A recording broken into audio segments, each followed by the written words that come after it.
Hey, this is Chris Puckett, and coming up on this episode of MLG Weekly, the fans take center stage. We've got a brand new segment with our comrades from GameBattles.com where your gameplay is featured right here on the Weekly. We also catch up with StarCraft 2 pro Liquid Tyler, who gives one lucky fan some tips on how to improve his Protoss play. Fear itself Skypes into our New York studios for some Halo tips and tricks, and school is once again back in session with a new installment of Gaming 101. We've got a StarCraft 2 Top 10, and you know who is back with another first look at a hot new release. All this and so much more coming up right now on MLG Weekly.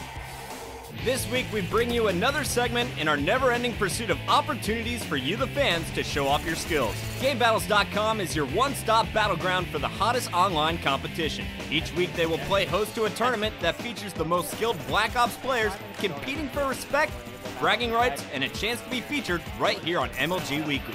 Check out the highlights from this week's match featuring Pilo and Melody. What's up, guys? It's Nexy, and I bring to you Melody taking on Pilo. We're going to kick it off with Melody, baby. Double pistols, jumping off of top wood. That's how you start a game. The score is 1-0. Moving forward, Famas, downrange. I like your style, just locking down bottom wood and through the walls, using that double pistol again. Let's see where he goes from here. The score is now 4-0, 6 minutes left, and radar is always on, guys, so that's why we see the spraying through the wall. We're going to take a 5-0 lead here, moving along. It looks like Melody is setting up for the spawn trap. Nice over trailer. Did somebody spawn there? Yes, he did. Pilo being taken out yet again. Well, let's jump on board with Pilo, see if he gets back in this one. Well, certainly not working out for him just yet, but off the respawn, it looks like he's going to cook a grenade here. He's going to throw it right where he died. Will it work? Yes, it does. See you later. Now Pilo's on the board. Here we go. The score is 3-8. Pilo's losing this one, but we're going to watch him. He's going to style a little bit. Dual pistol of his own. Able to take out Melody back trailer. But I want to see Melody get back in this. He knows there's an opponent to the left. So what does he do? He's thinking about it. He's going to rush mid, wrap all the way around, and did he beat Pilo there? Yes, he did. It looks like Pilo's getting stuck in the doorway. One-on-one battle. Melody able to get the kill through the wall. And with 1:36 left on the clock, Pilo has to make major moves here. He's going to nade the top 10. No, do not climb up there. That was horrible, Pilo. I'm jumping on back forward with Melody, baby. He's clearing out mid, shooting through the wall. Dual pistols again.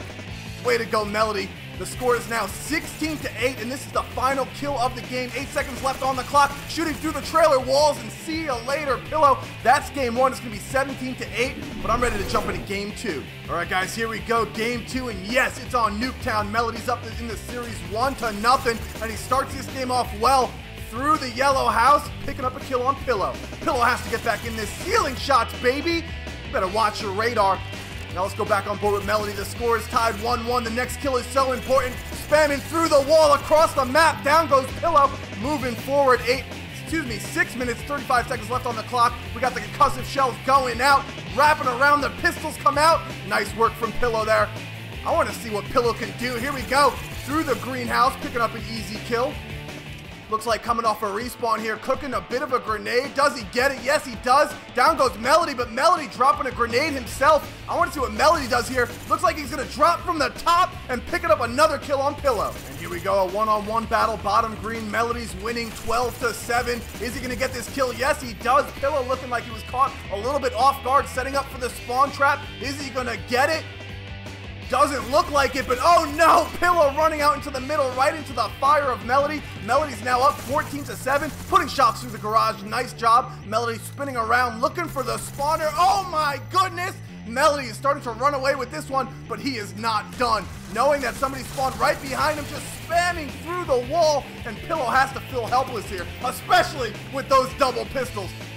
All right, Pilo, you got 2 minutes to come back, buddy. Here we go. Putting shots bottom yellow. Will he connect? Yes, he does. Great job taking out Melody back yellow. Spinning around for the spawn trap. Not going to connect just yet. There he is. Pilo taking out Melody yet again. It looks like there's 17 seconds left. Pilo has to pull something out of his here. Pilo taking down Melody yet again. Come on, buddy. 10 seconds left. Can you do it? It looks like he's starting to be a little phased here. Melody's just sitting back. And oh no, time is just running out. And congratulations to Melody for picking up the win. Here at MLG Weekly, we like to get you as close to the players as possible. Tyler, one of the top StarCraft pros from Team Liquid, takes time this week to review one lucky fan's gameplay and give him some tips for success. Tyler, are you there? I am here, man. All right, good to have you here, man. Let's get right to it and get to the gameplay. All right, let's do it. So when sending your scouting probe into the Terran base, what should you be looking for, and how should this affect your opening builds? What you really want to check for is if he's started his refinery yet. You want to know the timing on when he's getting that gas. If he's not getting that gas, he's probably going to expand. If he is getting that gas, he's probably going to attack. So what do you see right now? What's going on? What do you think he's going to do from here? From here, I'm thinking it's just going to be a normal, maybe 2 racks. He wants to get a tech lab on that barracks and get some marauders out. It's a pretty standard opening for Terran.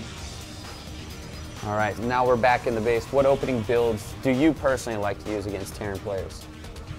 Well, if it's a map that is good for aggression, then I like to chrono boost out and just go attack the Terran. That can put some pressure on him, and it can also give you some more information because you're in his face and you'll see what he has.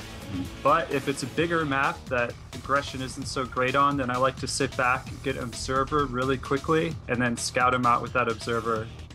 Do you notice any flaws in Iron Cal's gameplay so far at this point?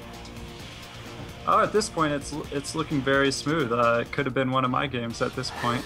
That's quite the compliment, so that's good. Yeah. Alrighty, so when should the Protoss player be looking to take an expansion?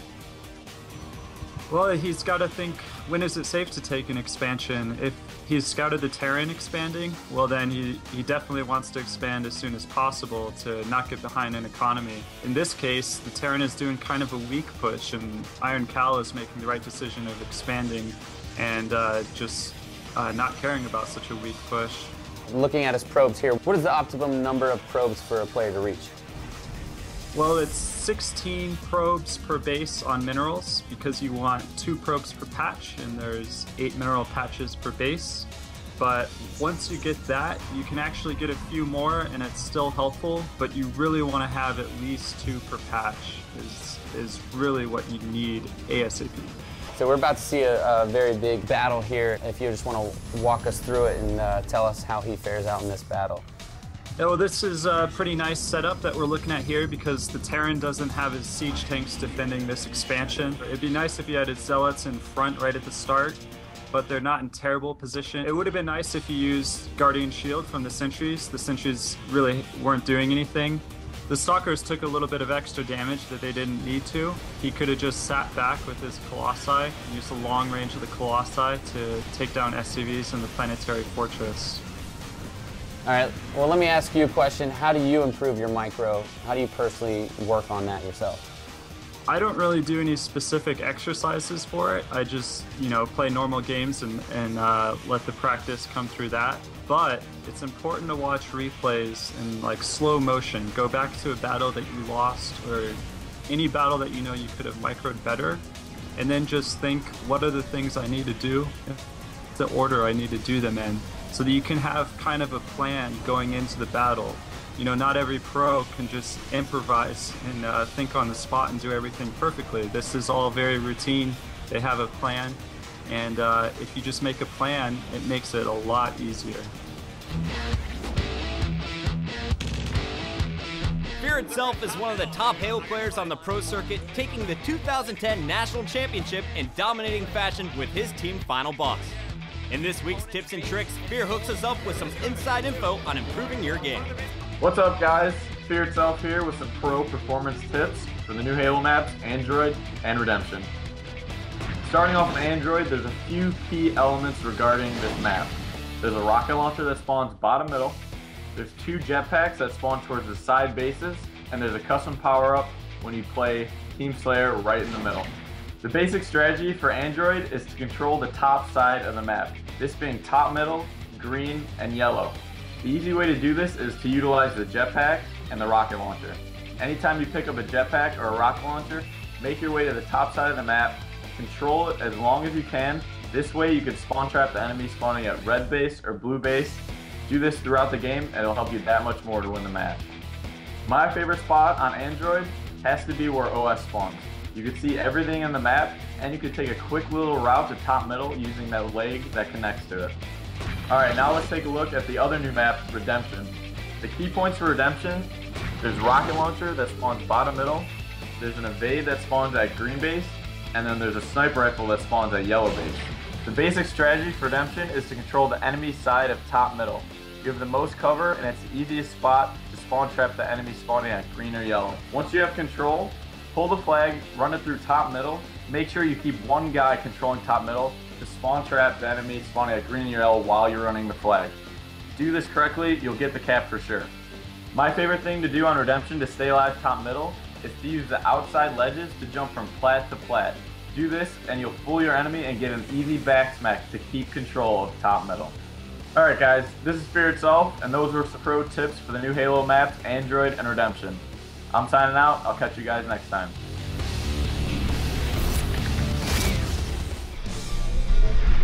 This week's countdown takes us to the world of StarCraft and the top 10 game changers from MLG Columbus. Starting off with number 10, we have MC pulling off a very cheeky cannon and zealot rush, causing Ret to lose too many units far too early in the game, resulting in a quick GG. And the hatchery will fall, and Ret says GG. At number 9, Cruncher takes a risk, getting a third gas up on his natural. This allows for extra Colossi production, giving him the advantage in the upcoming engagements with Kiwikaki. With an extra Colossi and superb micromanagement, Cruncher is able to beat Kiwikaki's larger army. Moving on to number 8, Ret loads up more than a dozen overlords with banglings, engages Tyler's forces just outside his third, and swoops in over the crater in the center of Xel'Naga Caverns. He proceeds to drop the banelings on Tyler's army, taking out the majority of his forces with one tactful swipe. Being microed back brilliantly. At number 7, Sheth proceeds to turn the tide, taking out Show's third base with a Speedling backstab. He continues the onslaught, destroying Show's double engineering base, canceling the all-important 2-2 upgrades of his Terran opponent.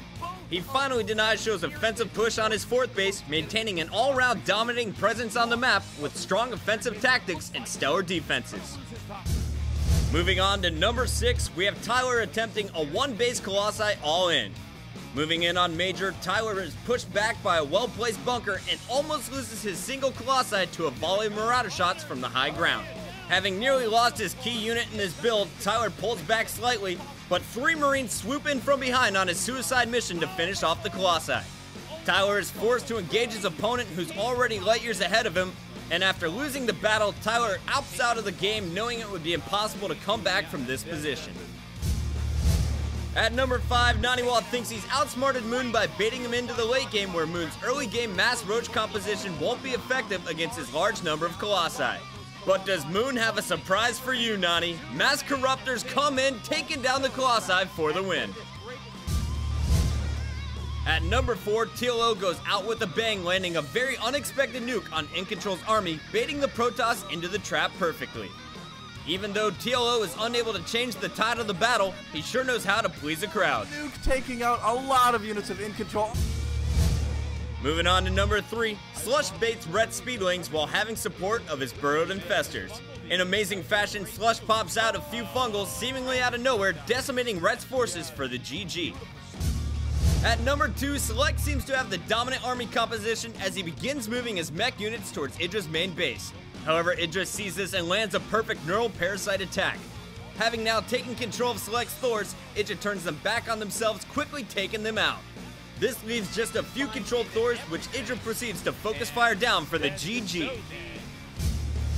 And at number 1, Moon smartly placed burrowed banglings completely wrecks Slush's incoming forces, wiping out his entire army. Whoever said good defense can't win games?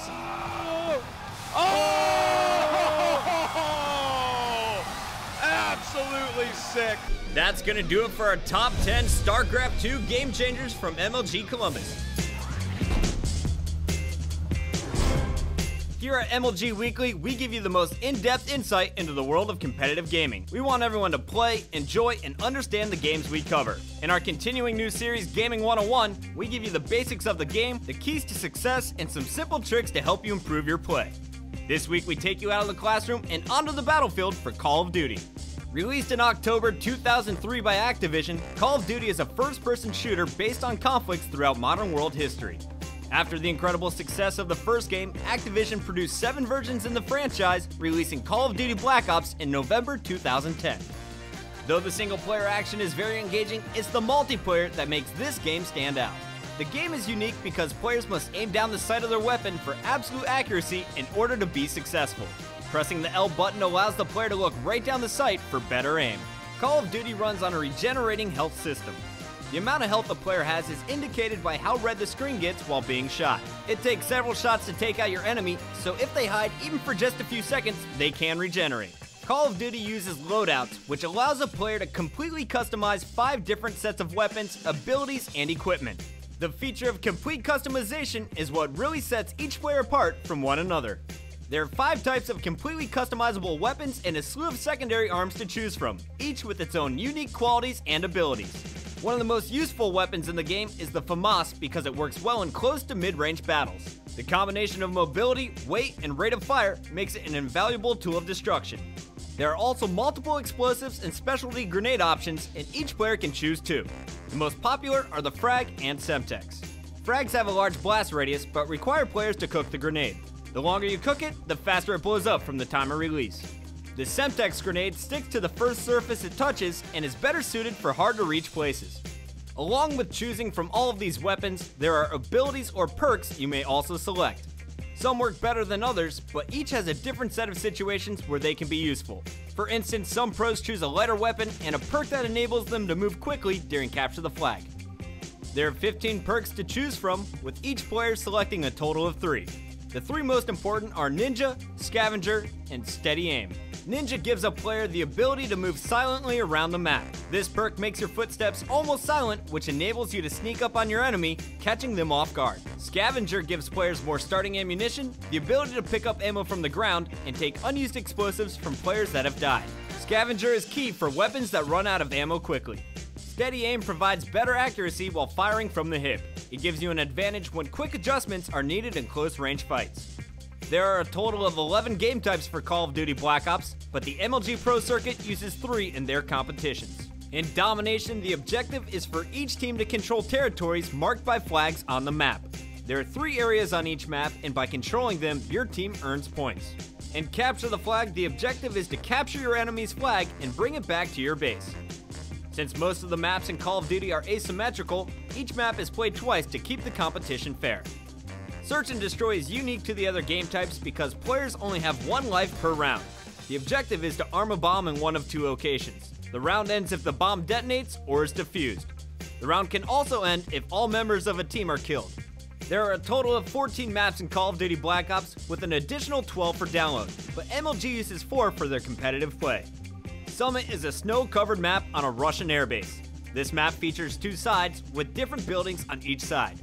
The key to controlling this map is to lock down the center structure.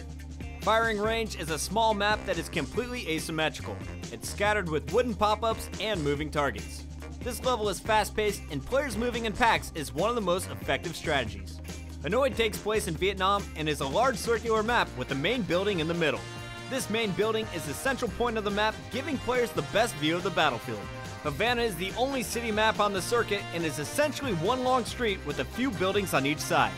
The key to this map is to hold down a single side, allowing your teammates to move quickly across the map. So there you have it, a quick look and breakdown of Call of Duty. We hope it elevates your gameplay, understanding, and enjoyment of the world of competitive gaming. Here on the Weekly, we like to give the fans their moment to shine. This week, Nexy takes a look at his favorite user-generated skate parks and one of EA's most popular games, Skate 3. EA's Skate 3 has been out for a few years now, and I wanted to see what the community's been up to. So I went on a mission to find the 3 best user-created Skate 3 skate parks. My 3rd favorite Skate 3 map is titled SpongeBob's Miracle, designed by O Skateboarder. The park is so unique because it features a huge SpongeBob, and the goal is to launch into his face. My 2nd favorite Skate 3 user-created skate park has to go to Cush's Mega Shred Park. This place is just pure insanity. Don't expect a solid skate session, but the creativity that went into this arena is just outstanding. Sporting creative aesthetics and a trippy kaleidoscope, this park is one of a kind. If you know a wackier place to skate, please let me know. My number 1 favorite Skate 3 user-created skate park would have to go to Building Works Park by Domestic Mango. Now this park takes a less silly approach and wins me over in style alone. Impressive architecture, superior coloring, and creative lines makes me wonder how many hours went into creating the skate park. So for a solid skate session, Building Works Park is a must-have for any Skate 3 fan. Uncharted is one of the most anticipated game releases of the year. In this new segment, I put down my mic and pick up a weapon to show you how it's done. Here's some of my best plays from a night of recording Uncharted 3 gameplay for the PlayStation 3. If you don't have it, go download it now. And if you're playing it, don't even mess around with the Gmaul or the AK, the other starting guns. Go straight for the sniper because this weapon is sick. Here I am lining up some short-range shots. Now, while playing the game, I noticed the first thing I wanted to do was crank up my sensitivity. That's going to allow you to do a lot more damage and react faster. With the default settings, when you zoom in, you're super slow, so crank up that sensitivity to hit the fast shots. Now, I found out while playing, I love the sniper rifle. It's one shot to the head or two shots to the body, and if you think sniper's only good at long range, you're wrong, baby. There's a short range headshot. I love when the opponents can see me. They think they got the easy kill lined up with the AK, and you just shut them down with a quick shot to the brain. Now, there's 3 different game types I always find myself playing. Hardcore mode, which is no perks. Here you see a bit of plunder where you got to take that treasure chest back to your base. And of course, there's always team deathmatch. Here I am breaking some backs with some oh snap. Boom! That's right, knee to the back, oh snap metal, and I'm not done yet. Here's some more sniping from top of the roof over on airstrip. And guys, grenades are huge in this game. That's why they give you the circle button. Dodge out of the way with a quick roll and get the medals. Line it up. Once you get 14 medals, you get the rocket launcher, and this thing takes out everybody. Here you see me doing some great defense, not only with the rockets, but also with the sniper.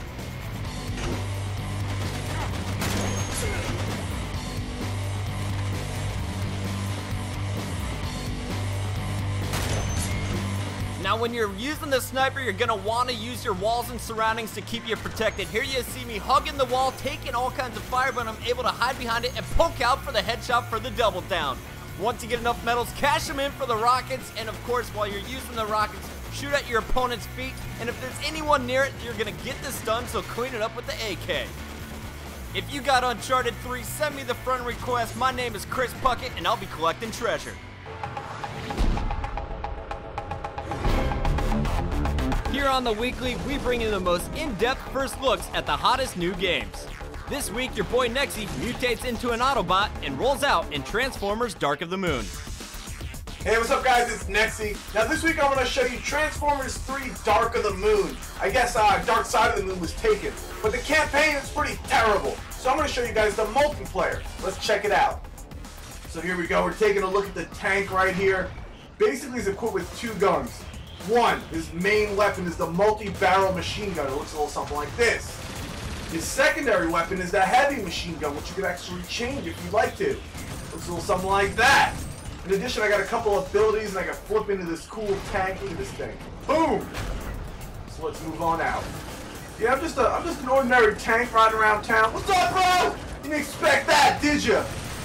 And Fwiz was telling me, when you go into vehicle form, you actually take less damage and have unlimited ammo. That's ridiculous. Got him. Alright, the next class I want to show you is the Hunter. You're equipped with a heavy battle pistol as your secondary. And your main weapon is the shotgun. But the really cool thing about the Hunter is you're a f***ing airplane. Look at this thing. Now I have jet rockets. Let's go find some dudes. Now this is one of the only classes where I just stick in the vehicle form because it's so good. Basically just fly around all over and pick people off one by one. There it is. And the higher you get, the harder it is for them to hit you. No, my airplane! Alright guys, the next class I want to show you is the Scout. He's equipped with a sniper rifle and a shotgun. And he actually turns into this pretty sweet Camaro. He's really quick, so it's important to keep moving. See if I can snipe some dudes.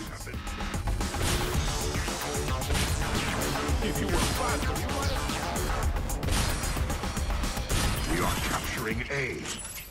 Whenever you run into trouble, just hop in your Camaro and dip out. We are capturing B. We are losing C. Alright guys, the last class I want to show you is the Commander. Basically, you get to play as Ultrazord from the movie. First, you have the assault rifle, decent. But I like the Ion Blaster. It's basically a sidearm. It's a pistol, but it has really good accuracy. In addition, he also turns into a Tonka truck. Sick. Woo!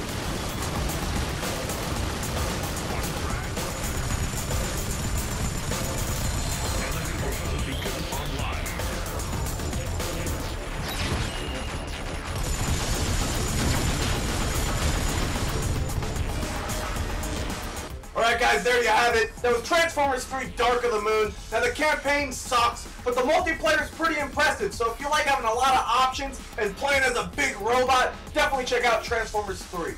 Well, that's it for this week's show. I'm Chris Puckett, and we'll see you next time right here on MLG Weekly when we bring you the most in-depth coverage in the world of competitive gaming.